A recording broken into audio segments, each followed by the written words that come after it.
নবীর আনুগত্য করে, আল্লাহর নবীর ইক্তেদা করে আনুগত্য কার হয়ে যায়?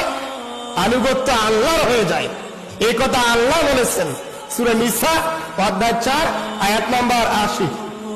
আল্লাহ আরো বলেন, একই সূরা খুলুন, সূরা নিসা অধ্যায় 4 এর 5 নম্বর পারার 9 নম্বর পৃষ্ঠার আয়াত নাম্বার 59 আল্লাহ বলছেন যে ইয়া আইয়ুহাল্লাযীনা আমানু, হে ঈশ্বরী বান্দারগণ, আতিউল্লাহ ওয়া আতিউর রাসূল, তোমরা আল্লাহ এবং রাসূলের আনুগত্য করো।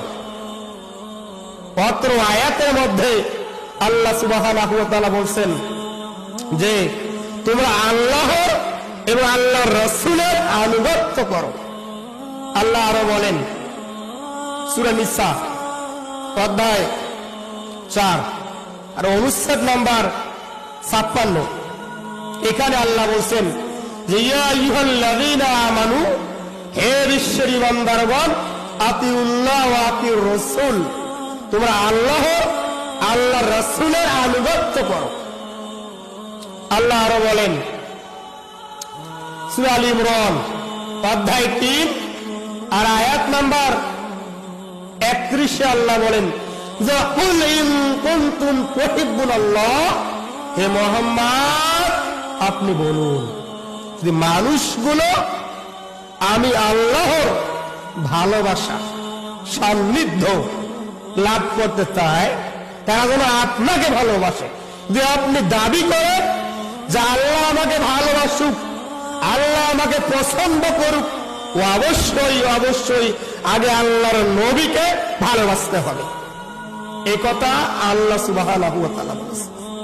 আল্লাহ আরো বলেন সূরা নিসা অধ্যায় 4 আর আয়াত নম্বর 65, আল্লাহ বলেন যে ফালা রাব্বিকা লা ইউমিনুন হাত্তা ইউহাক্কিমুকা ফিমা শাজারা বাইনাহুম।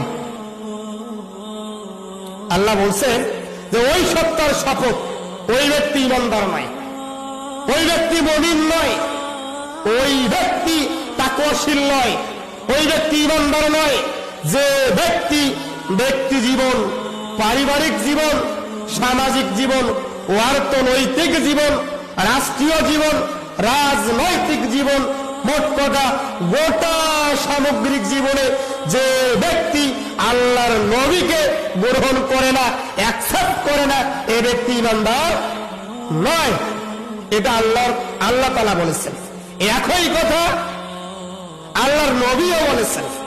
দেখুন সহিহুল বুখারী খুলুন, এর প্রথম খণ্ড তাওহীদ পাবলিকেশন, কিতাবুল বাবুল ঈমান, ধর্মীয় বিশ্বাস সংক্রান্ত একটা অধ্যায়, এর হাদিস নাম্বার 14 এবং 15, বাবুল আমরুল ঈমান, ঈমানের বিষয়সমূহ সংক্রান্ত একটা অনুচ্ছেদ, সহিহ মুসলিম প্রথম খণ্ড কিতাবুল বাবুল ঈমান, হাদিস নাম্বার 44, আল্লাহ রাসূল বলতেছেন লা ইউমিনু আহাদুকুম হাত্তা আকুনা হাব্বা ইলাইহি মিন ওয়ালিদি।